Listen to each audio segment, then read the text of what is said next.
бақытқа толуям, әке ана жанымда, бақыттымын әрқашан. Отбасым алтын мекен, мейірімге толған екен.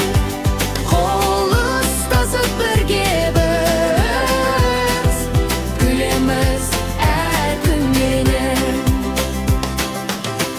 Әжем ертек айтады, атам бата береді, бір дастархан басында жылу бізге жетеді. Отбасым алтын мекен, мейірімге толған екен.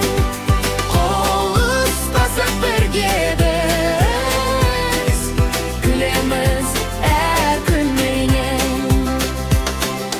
Ағайындар біргеміз, тату тәтті жүреміз. Бақыт толы шаңырақ, біздің жылы үйіміз.